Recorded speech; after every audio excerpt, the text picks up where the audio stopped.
Wonderful. So, welcome everyone to session number 19 of season 7 of Mindful Self-Discipline. My name is Giovanni Dinsman. I am a meditation teacher, author, and self-discipline coach. And every week, same day, same time, I run these classes on the topic of mindful self-discipline. They are all based on the book and website of the same title. It's the title of the framework. And every week we go through one or more chapters of the book. If you don't have the book, anything that you need to understand the class today will be explained today, so you don't need to worry. But if you want to go deeper, if you want to see the examples, the exercises, and understand the whole framework, then you can get the book or the audiobook. And today we're covering chapter 34 on routine, specifically the morning routine, and we'll talk a little bit about the evening routine.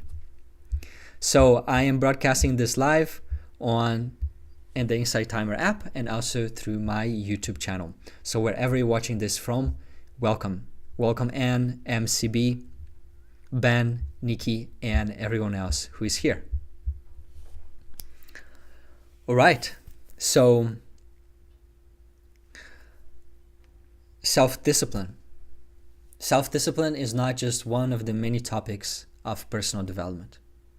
What I understood after several years of study and practice is that self-discipline is at the heart of it. It's what makes everything else works. That whatever change you want to make in yourself, you will need self-discipline. Whatever change you want to make in your life, in any area of life, you will need self-discipline.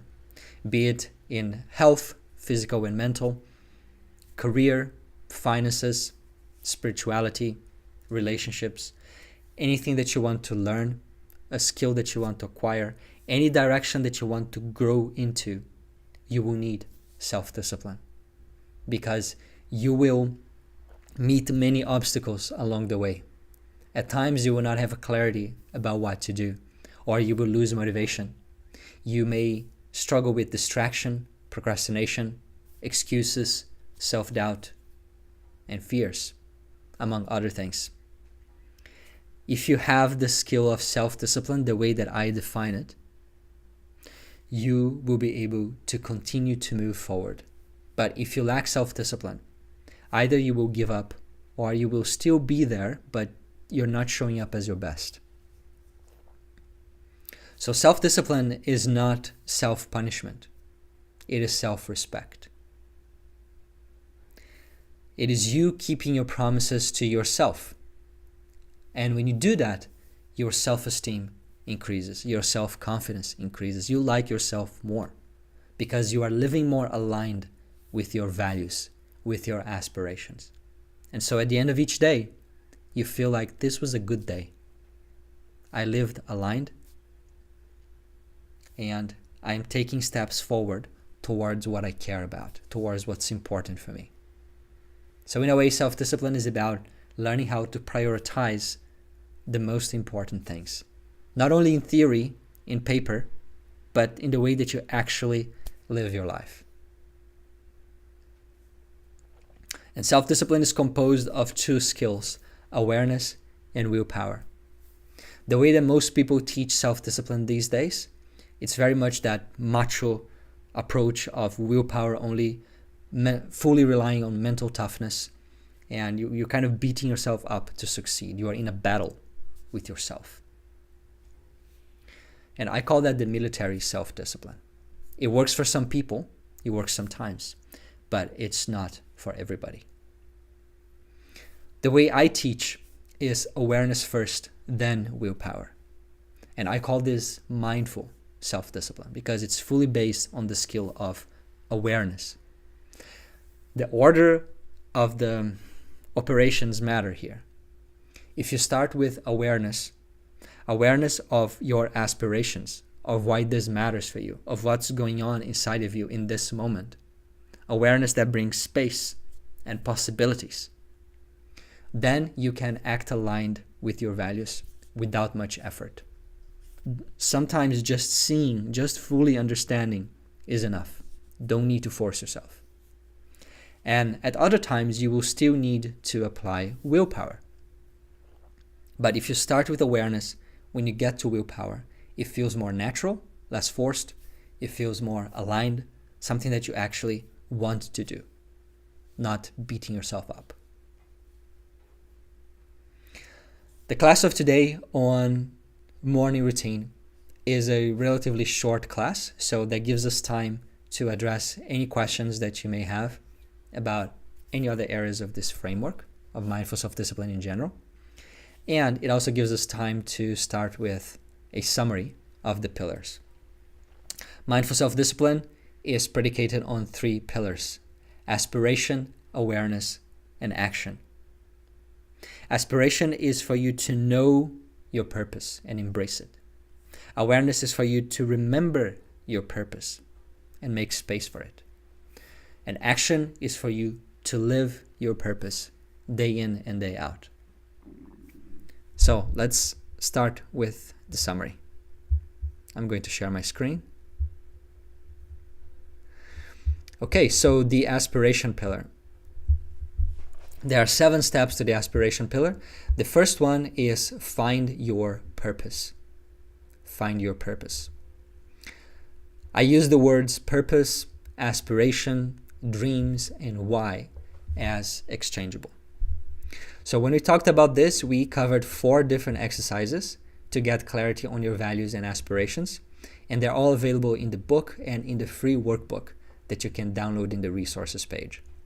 And then we also talked about a particular guided meditation that I have as part of my app, Mindful Self-Discipline, that can help you get in touch with your aspiration in a way that is not cognitive, in a way that is more intuitive. The end result of going through this process is that you have clarity. Clarity about what matters to you and your aspirations. The second step, magnify your purpose. This is about developing a strong emotional connection to your purpose, to your aspirations. And from this connection comes drive, motivation, and also commitment. We talked about 2 different exercises to achieve this. One of them is embracing pain and pleasure as sources of motivation. And the name of this exercise is the black and white exercise. You find it in the workbook. You can download that for free. And then another guided meditation based on the technique of Yoga Nidra. This is also part of the Mindful Self-Discipline app. Then we covered step number 3, specify your purpose. That your purpose or aspiration is by nature more lifelong and abstract. You need to translate that into specific goals. Goals are short-term projects that help you move toward your aspirations. They are very specific and they have a deadline, unlike the aspiration, which is by nature broad and either lifelong or has no clear timeline. So in your SMART goals, you will have timelines. And again, SMART goals is the framework that we use for setting up effective goals. And the end result of this step is that you have something that you are doing right now. You have clarity about what you should focus on right now to make progress with your aspirations. The 4th step is prioritize your purpose. We all have 3 resources in our life: our time, our money, and our energy. And if you want to make your aspirations real in the future, you need to make them real in the present by making sure you commit these 3 resources on an ongoing basis. I call this the triple commitment. Consistently putting your time, money, and energy on those things that matter most to you. So the end result of this step is that you are committed and you are aligned and you are already disciplined to a great degree. So these first 4 steps are the setup of mindful self-discipline. You do them once and you can review them quarterly or whenever it makes sense to you. And then we move on to the internal work of self-discipline. Internal work of self-discipline is something that we do on an ongoing basis. So first is resolving self-sabotage. Self-sabotage is when part of you wants your goal and another part of you doesn't. Another part of you is afraid of that goal or that journey. And so it's pulling you back. Your energy is trapped.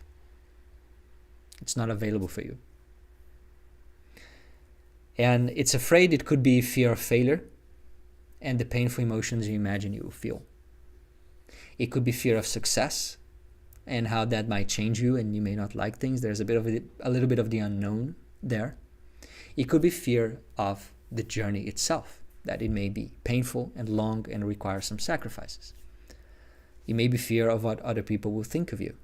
Whatever is that fear, we need to get in touch with it, we need to understand it, and we need to resolve that resistance, that inner opposition.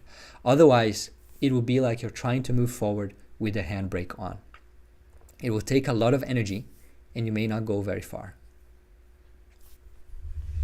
Now moving on to mindset. There are two virtues or mindsets that help us embrace our aspiration. The first one is ownership, which is taking full responsibility for your life. The opposite of ownership is blaming and victimization. And the second one is to believe in yourself. To believe in yourself. Self-belief is one of the key ingredients of self-confidence, which is the topic of my upcoming book, which will be published in March. It's extremely important. That's why I wrote my third book on this topic. If you doubt yourself, you will not start the journey, or you will not go very far because you're not fully in there. You're defeating yourself. If you believe in yourself, then you can move forward. And believing in yourself doesn't mean arrogance, conceit, or delusion. It doesn't mean that you think things are gonna be easy and you've got this, it's all okay. No. It means that you have a healthy dose of respect for the path, for the challenges ahead, but you believe in your capacity to outgrow them no matter what. That if there's a skill you need to learn, you know you can learn it. If you need to get more resources, if you need to put more time or more effort, you believe that whatever is necessary, you can outgrow the challenges that come. That you have that capacity. And this is the foundation of growth and success. I don't like to use that word, but it has a purpose also. Success is you living life aligned with your values. That is success. Whatever your values are, the things that are important for you. And finally, make your offering. The seventh and final step of the aspiration pillar. Make your offering is, are you willing to make sacrifices? Are you willing to give something for that which you want to receive? And the more you're willing to give, the more you're able to receive. That may be making sacrifices of your time, your energy, your resources to some degree. It may be subtler sacrifices, letting go of certain limiting beliefs, or certain relationships that are no longer serving you, or certain mindsets, states, ways of being that are not aligned with the person you want to be. It might mean letting go of your conditioned identity, your old identity, so you can embrace and become someone new. Just like the caterpillar needs to let go of its caterpillar nature so that it can emerge as a butterfly. And that takes effort. It's not just like this, it's a process. But if it's unwilling to break its shell, it's not going to happen. So that is the seventh step of the aspiration pillar. And there are some questions coming here. I will address them as soon as I finish the summary. Now, the awareness pillar. Awareness is what makes mindful self-discipline different. The emphasis on awareness. Awareness is the bridge between what you want and what you do. And if that bridge is not there, then you'll be wanting one thing, but you'll be doing something else. In mindful self-discipline, awareness means two things. First is awareness as remembering, as mindfulness. that you keep your goals and values in mind. If you remember your values, you can take action on your values. If you forget your values, you won't. If you remember your aspirations, you can live your aspirations. If you forget your aspirations, you won't. If you remember your goals, you can take action that will advance your goals. If you forget them, you won't. So remembering, keeping something in mind, which is the meaning of mindfulness, is essential. Otherwise, out of sight, out of mind, and then we're not going to take action on it. Because there are so many other things that are more immediate, that are louder, that promise quicker rewards. And unless we hold on to those things that matter most, change is not going to happen. That's why the symbol of this work is the compass, the arrow of the compass. It's pointing to your true north. When you use your compass to make every decision in your life, then every decision is a step forward, a +1, an affirmation of the person you want to be. And when you don't use that compass, it's very likely that many of those decisions will not be a step forward. They will be a step sideways or a step backward, a -1. To develop this remembrance, this mindfulness of your goals, in mindful self-discipline, we establish checkpoints of awareness. That we come back to our goals, our values, time and time again. We start the day with meditation, and then we have some day planning. So there's already 1 or 2 checkpoints of awareness. At the end of the day, we go through the journal. This one here, which is another checkpoint of awareness. Throughout the day, we practice the PAW method, at least once, ideally 3 times. And that's another checkpoint with our awareness, with our aspirations. Now, the second aspect of awareness for mindful self-discipline is space. Awareness creates space. That if there is some space between you and your thoughts, you and your emotions, your memories, your triggers, your impulses, then you have freedom. Then you are in control. That space is the space of your freedom. Because it means that that emotion, that negative thought is not occupying the whole screen of consciousness anymore. When it is, you have no choice. You're going to act based on it. But if there is awareness, suddenly then that thought, that emotion is just occupying a corner of your awareness, and there's a lot of space. The space of your freedom. Because if that thought is pointing you to go left, if that emotion is pointing you to go left, if your impulse is pushing you to go left, maybe even your external environment is telling you to go left. If you have this space of awareness and you know that going right is the right thing to do, that your values and your aspirations are going right, that this is the action that your future self will thank you for and will be proud of, then you go right. Now, if there is no awareness, if your awareness is not trained, you will act based on the loudest voice in the moment. And that's often not the voice of your aspirations.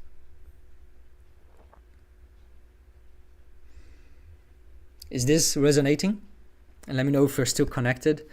My internet connection company said today they're doing some maintenance in the network, so I'm not sure if this will drop or if we're still live. Okay.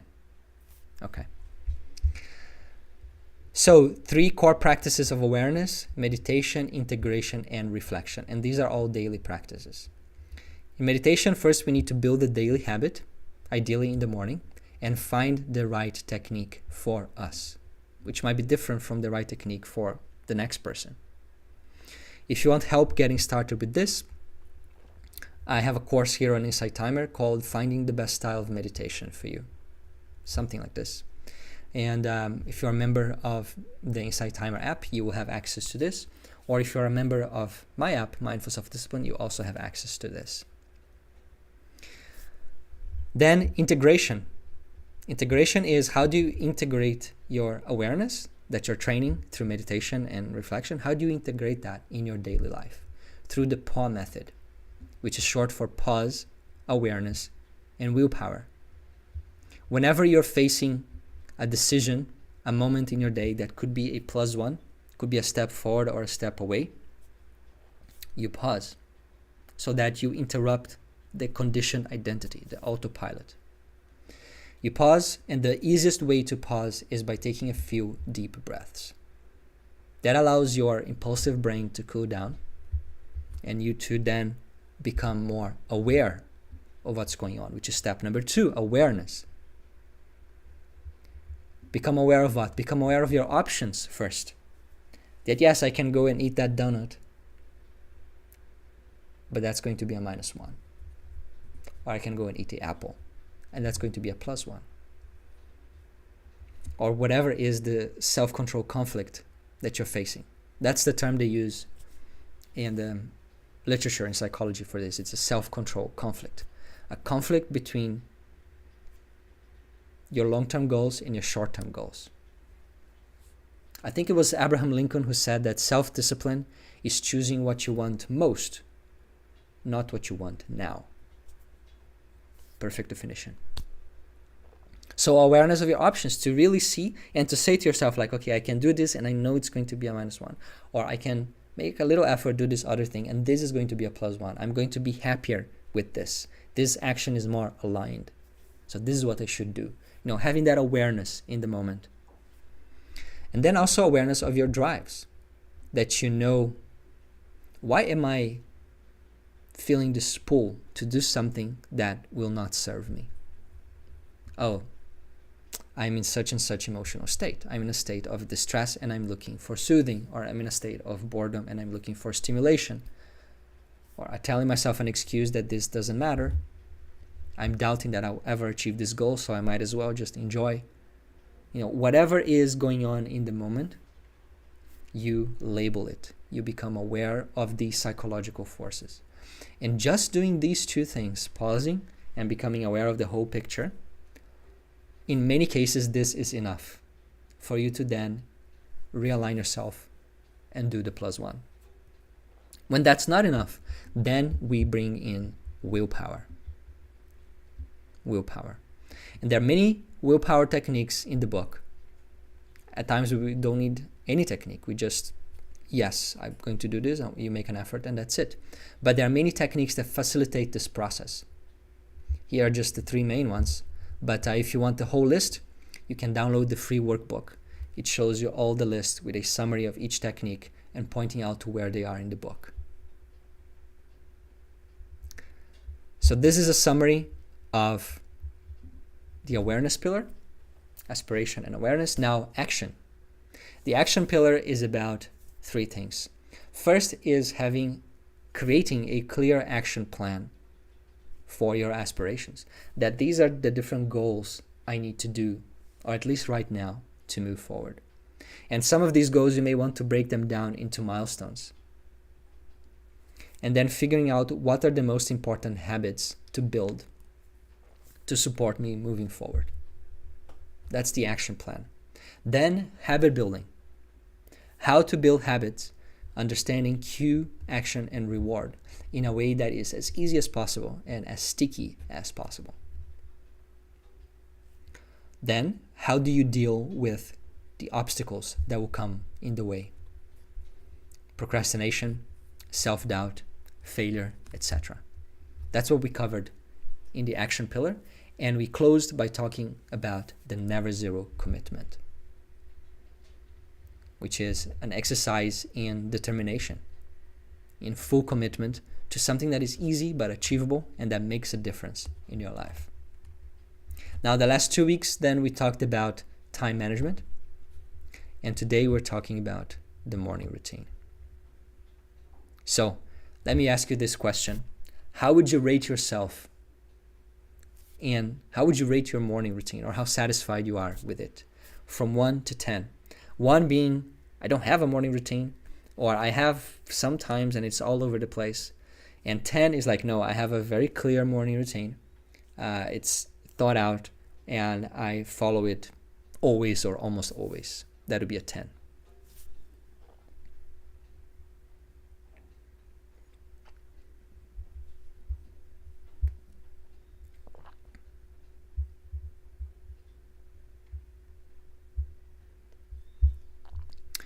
Okay, 2, 6, 8, 6. So lots of 6s and 7s. 2 and a 3, an 8. Okay.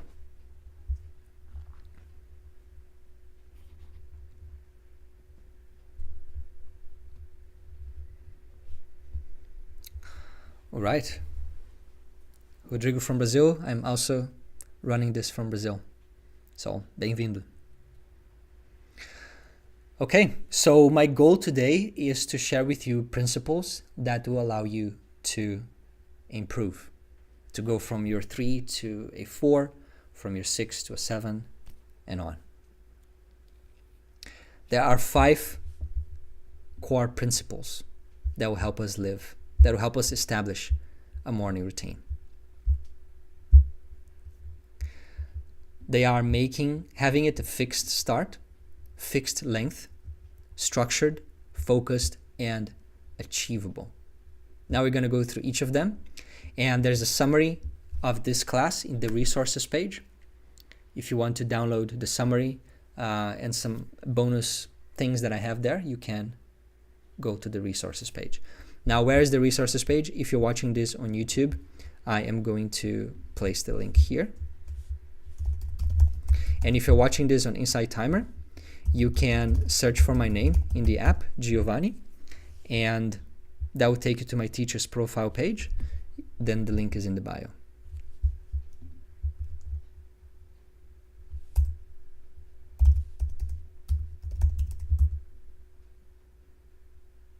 Okay, it's hanging a little bit.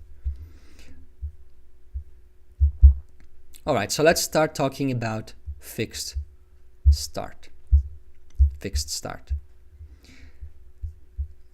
It's important that our morning routine starts always at the same time as much as possible, or at least 5 days a week. If you can do 6, that's better. If you can do 7, then that's perfect. If the morning routine doesn't start on time, what it means is that for most people, it means that they won't be able to do the whole morning routine.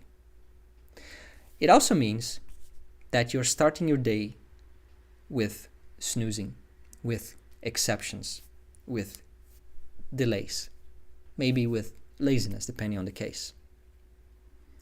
Morning routines, they thrive on consistent beginnings. And for that, the most important thing is that you don't snooze. You set the alarm for the time you wish to wake up. You leave your phone several feet away from your bed so that you cannot just snooze unconsciously. You have to actually get up to turn off the alarm. And at that time, just remember one thing: go to the bathroom, not the bed. And you have started.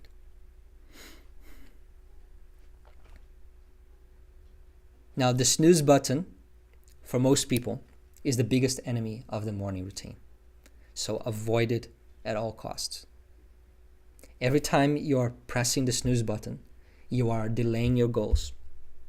You are deprioritizing your morning routine, and with that, your aspirations that are included in the morning routine.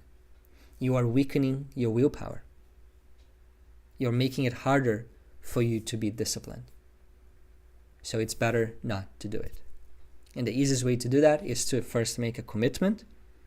You put the alarm to ring at a time that you want to wake up and that's reasonable for you, as per your goals and lifestyle. You leave your phone away from the bed, and then you don't snooze. You turn it off and start your day. Now, for that to happen in a way that is, sustainable, you need to have a regular sleep time. So in a way, the most important thing about the morning routine is the night routine. If you're sleeping on time, then you can wake up on time and your whole day feels more structured, more under control, and it flows more smoothly. If you wake up on time but you're not sleeping on time, which is possible, you fix this part but this part is a little bit, then you will not really enjoy your morning routine in most cases because you're sleep deprived. So it's better to organize yourself in a way that you have enough sleep but can still wake up always at the same time. And a third tip about the start time is to make it exciting. See if you can make your morning routine exciting, or at least the first activity of it exciting. The thing that is most interesting, put it first so that you have a reason to get out of bed and to do that thing. Maybe it is reading 5 pages of your favorite book. Maybe it is journaling about your goals. Maybe it is doing your favorite exercise or having your favorite cup of tea. And have this mindset that if I snooze, I lose. If I snooze, then the time for that activity that I really enjoyed got taken, and now I can't do it. So if you have this mindset, then it's a way to trick yourself. Trick yourself is not really the best word. It's a way to coach yourself to take that start time more seriously. So I'm keen to hear from you. What is the start time of your morning routine? What time does your day start? If you can share in the comments, that would be great.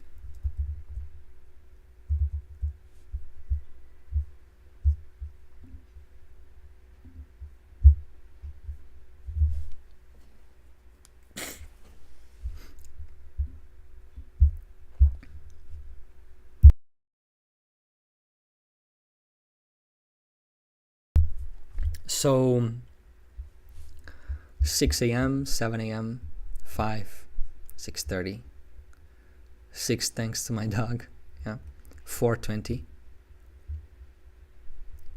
between 9 a.m. and 12, okay. That doesn't sound like a morning routine yet. Anything from 3 to 6 a.m., that's intense. 5:30. Up at 4:30 to get at the gym at 5 a.m. Very cool. Other days at 6. All right.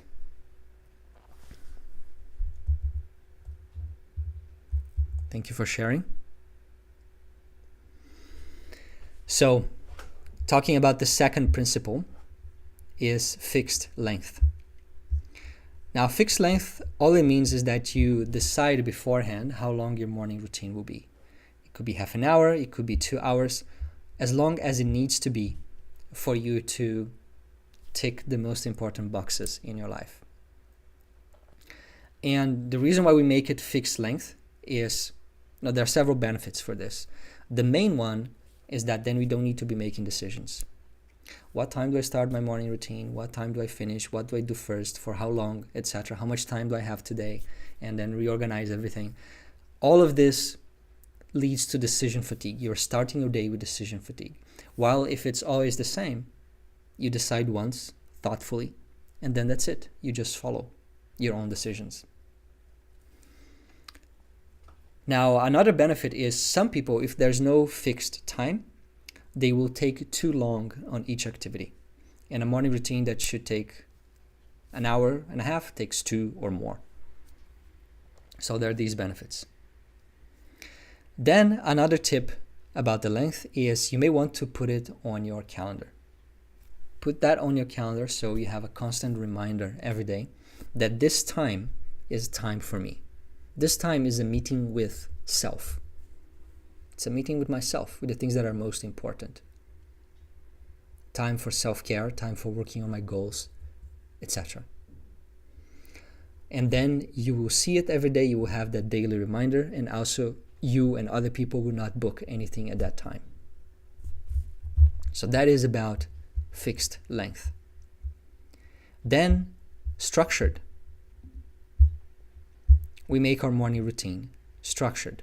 What do we include in the morning routine? Our most important habits. And if you did the work in the beginning of the action pillar, you know what are the most important habits according to the goals you have in this phase of your life. Ideally, we will have at least one habit for each of our aspirations in the morning. So if the rest of the day is a little bit messy, if a little bit chaotic, and you can't make time for other things, at least you took a step forward toward each of your aspirations today in the morning. So try to include at least one activity, one habit for each of your aspirations. And then what you do is you schedule those activities in your morning routine back to back without any gaps in between. So perhaps you wake up at 6 and then you go to the bathroom, and at 6:10 you are ready for meditation. You meditate for 20 minutes. When the meditation is finished, then you start exercise. When the exercise is finished, then you start your journaling or whatever activities you are doing without any gaps. And there are a few different benefits for doing this. First is that the morning routine is shorter. You're not wasting time. And second is there are fewer opportunities for distractions. Most people, they would do one thing and then they would check their phone and look out of the window and daydream, and then, okay, let's go and do the other thing, and then, okay, I don't have actually time to do the other thing, or I have to cut it in half. And, it doesn't give you that good feeling of being consistently ticking all the important things in your life. And the other reason is that by doing like this back to back, this implements a principle known as habit stacking, that each habit is the reminder for the next habit. You don't forget to do your exercise because meditation is the cue for exercise. I finish my meditation, then it's time for my exercise. Meditation becomes the anchor habit for exercise in this example. So by habit stacking, one thing leads to the next, flows into the next, and it's less likely that you will forget or go astray. There are apps out there. One of them is called, I think, Routinery. There are 2 or 3 good apps for morning routines out there. And if you go to the website, at the footer, there is a link, recommended. That will take you to a page with all the recommended tools for self-discipline. Now, these are apps that I haven't built, with the exception of my app. But I have done research and I have found the ones that are good for each of those different purposes.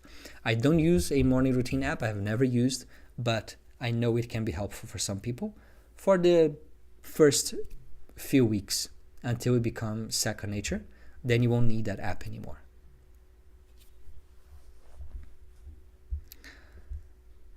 Now, the other tip for structured is that you set up reminders. Now, if you're using those apps, they kind of have a play button for every activity, depending on the length you chose, and it keeps reminding you to go to the next activity.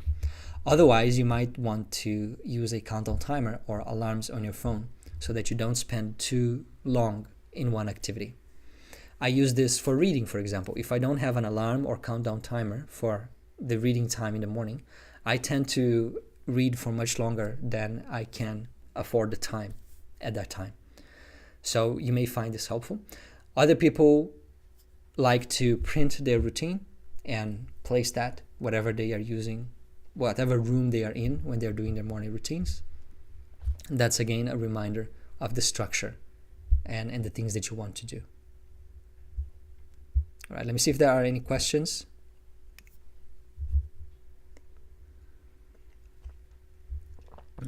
Working from home has caused a bit of chaos. Yes, this is the interesting thing. Now we are moving towards each time more and more working from home. And many people find that when they made that transition, that their life got less stable, less organized, less ordered.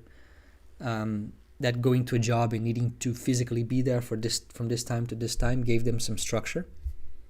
And so for me, all this means is that the need to be self-disciplined is just greater than before. Is there a place we can see the list of those apps? I'm misnoting them down. Yes. So if you go to my website, mindfulselfdiscipline.com, you can scroll all the way down to the footer. There's a link there called recommended, and there's the list of recommended apps for the different aspects of self-discipline, from time management to website blocking, everything.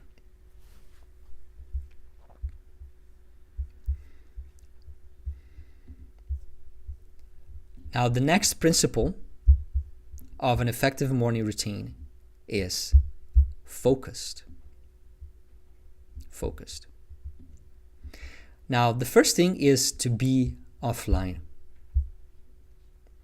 That is something that I recommend to everyone that I work with as a coach, and it's something that I myself do, which is when you go to bed at night, you put your phone in airplane mode, and you wake up with your phone in airplane mode. There are no notifications. There's nothing new for you to get distracted with. And you go through your whole morning routine with your phone in airplane mode, and you go online after you have finished your morning routine. Together with the fixed start time by not snoozing, this is the two most important tips for making it work. And if you start tracking this, you will see that the days that you're offline in your morning routine, your day starts better and you get more done. Now, for those of you who, being fully offline may not be an option because there are people depending on you, who may need to call you, etc.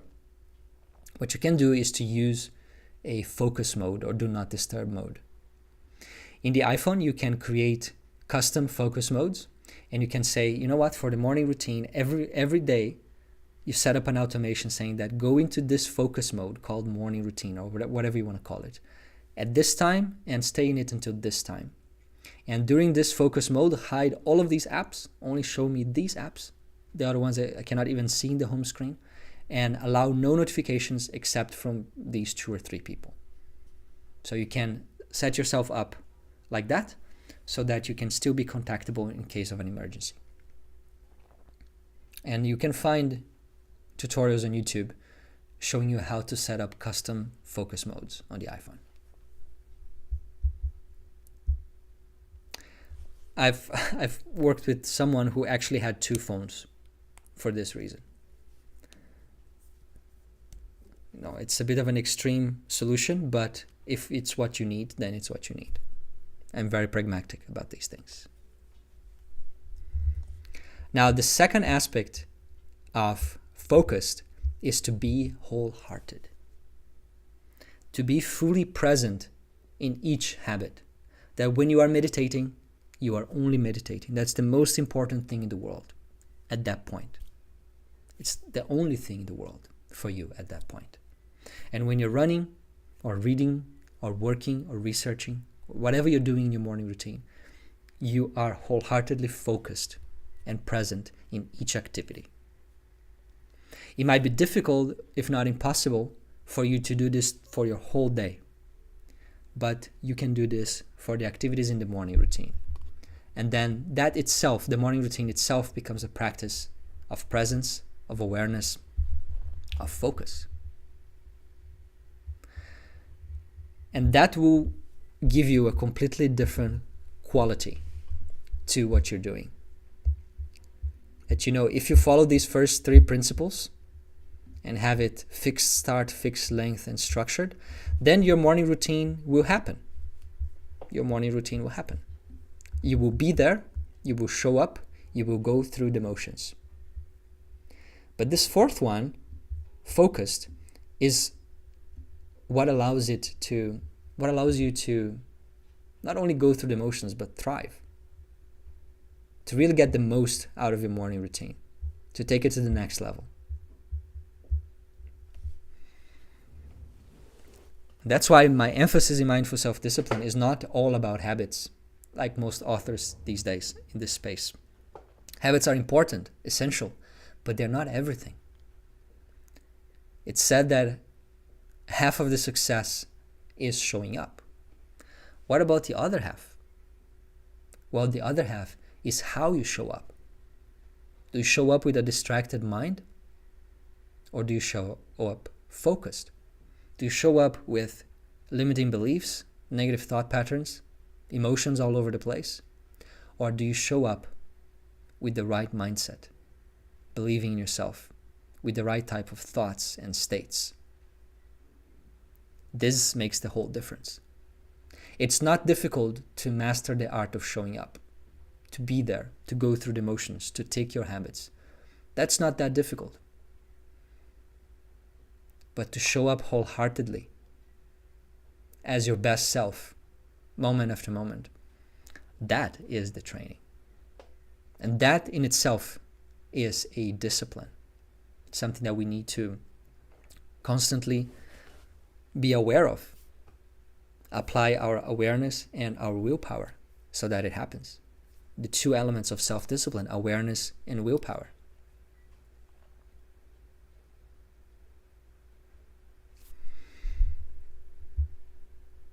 In the chakra system, for those of you who are interested, awareness is more connected to the third eye, and the color is blue, which is one of the colors of my brand. And willpower is more connected with the solar plexus chakra, and the color is yellow, the color of the main one in the book. Shelly asks, is this live covering what we done last night? This is the same topic, yes. I run the same live twice a week at different times, so people in different parts of the world can participate. Waking at 5 a.m., I'm doing 3 to 4 routines. There is a 1 hour gap before leaving for work. What fills the gap? Well, it's up to you. If that gap is useful for you, then you can keep that gap. If that is the time in the day that you catch up with messages and email, then that's how you're filling that gap. But if you would prefer to fill that gap with something that feels more aligned, more productive, then you can just make your morning routine longer.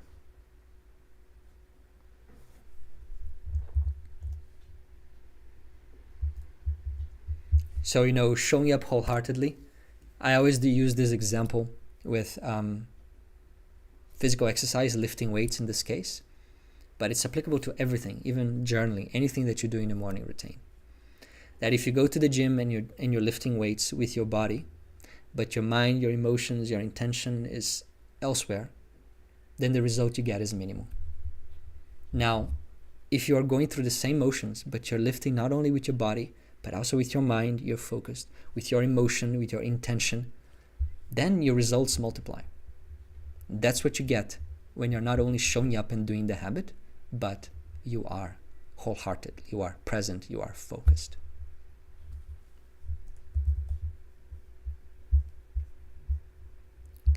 Now, the fifth and final element of the morning routine, of an effective morning routine, is that it's achievable. It needs to be achievable. And so for that, it's great to, be ambitious and want to have an amazing morning routine, but start small and grow gradually. So you're not overstretching your motivation. If you think you can do an hour of exercise every day, but you never really did more than anything close to that, then maybe start with 20 minutes. If you want to do half an hour meditation, but you have only done half an hour meditation twice a week, then maybe start with 10 minutes, but every day. Start with something that is achievable, and then slowly grow it until you meet your desired length or standards. It will take a little bit longer for you to get to your perfect morning routine, but you will get there. And in the long run, it doesn't matter that it took a little bit longer. But if you try to go too fast, you may never reach your ideal morning routine because you get discouraged, it becomes too difficult, and in some days you just don't want to do it. You're pushing yourself too much. So this might also mean that instead of 7 days a week, you do 5 or 6. And that in the other days you do the same morning routine starting later, or you do a shortened version of that same routine where maybe you include all the habits, but a minimal version of those habits. Maybe you include only part of those habits and the other ones are just for 5 days a week. You find something that makes sense as per your goals. So that's what I had to share about the morning routine. Now I'll briefly talk about the evening routine, and then we will finish for today. As I said, today was a shorter class, so if you have any questions about the morning routine, about self-discipline, meditation, developing virtues, overcoming an obstacle that you're facing in your life right now, anything in this universe of self-discipline, now is a good time.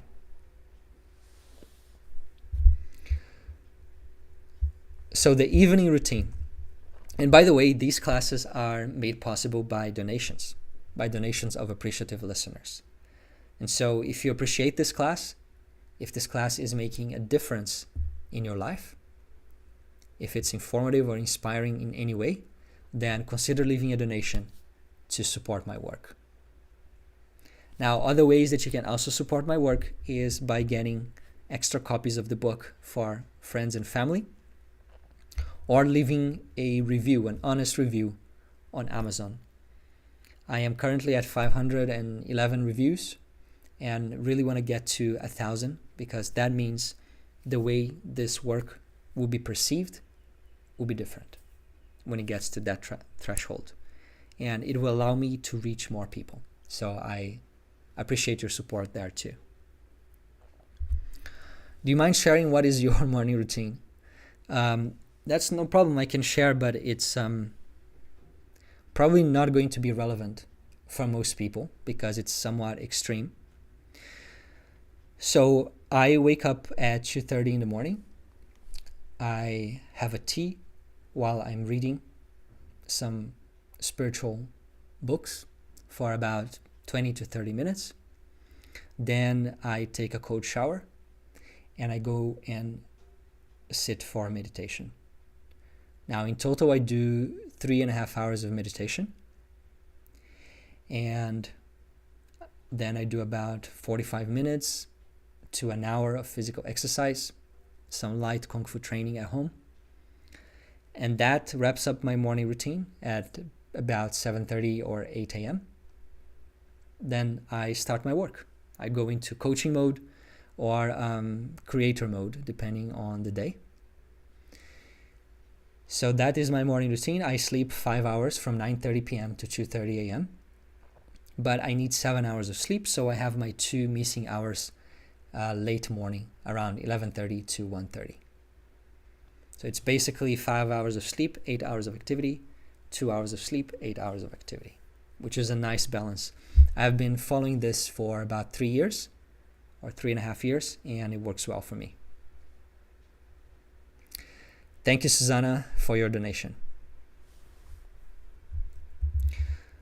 So, talking about the night routine, you can follow the same principles in the night routine if you want to have a fixed start time and make it really structured. For most people, the night routine is not as important as the morning routine, but you can use the same principles to make it more effective. The purpose is usually different. The purpose of the morning routine is to start your day and be ready and tick the most important boxes. While for most people, the evening routine is all about winding down, maybe some family time, organizing the household, and sleeping on time so you're ready for tomorrow. Now, there are some people who like to include an important 1 or 2 important activities related to their aspirations in the evening routine. That's also possible. And that's it. All the principles we have already covered. The only thing that is worth mentioning is the sleep time is the most important thing about an evening routine because it affects the morning routine and your whole following day. I suggest you choose a fixed time for sleep, at least for 5 days a week, ideally 6. If you can do 7, amazing, but I know that doesn't work for most people. And you set an alarm. You set an alarm for reminding you to go to bed on time. And it's typically 15 minutes or half an hour before your desired bedtime. For some people, make it an hour. It's up to you.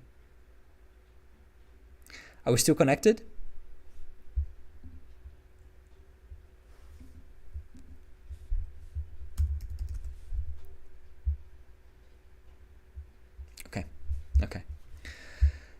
So that's what I had to cover today. Let me see if I missed any questions, and if not, we will wrap up for today. What is the name of the website where the worksheets are? That is Mindful Self-Discipline. If you search for my name here in the app, you'll get to my teacher's profile page, and the link is in the bio. Okay, I don't think I missed anything.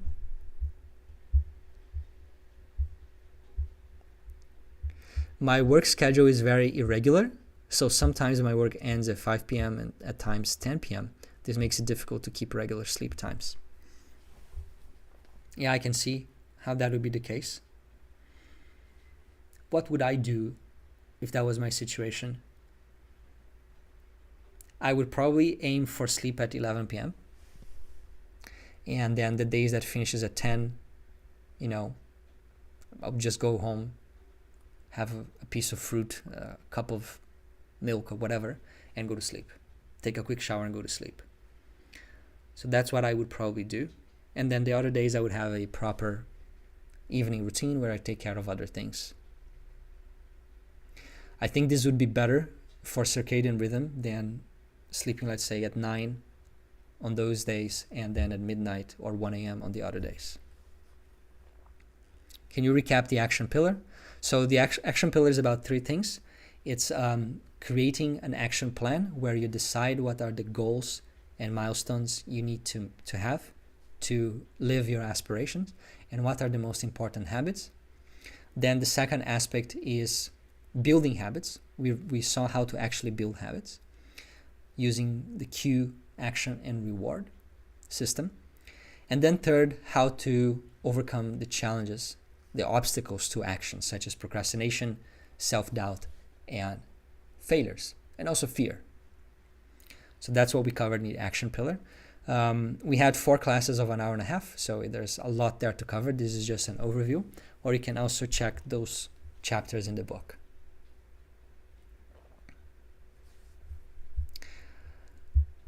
Okay, so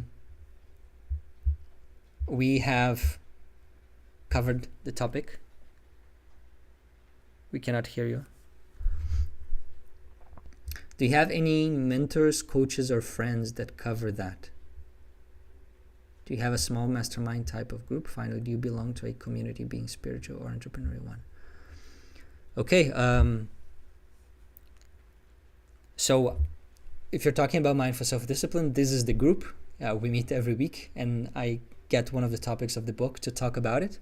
Now, if you want to remain connected with the framework, keep it top of mind so that is really influencing the way you live your life, I have a YouTube channel where every day I publish a 1-minute video to cover and re-inspire around self-discipline. And that's the perfect way to remain connected in between these longer classes here on Insight Timer. And I also have a newsletter where every Monday I send out an email with a new article. So today's article is about determination. A very important topic. And you can also then receive a daily quote. It's going to only take you 20 seconds to read it, but it's a good way to, again, have those checkpoints of awareness that we talked about. Okay. No mastermind. It's just this this group for now.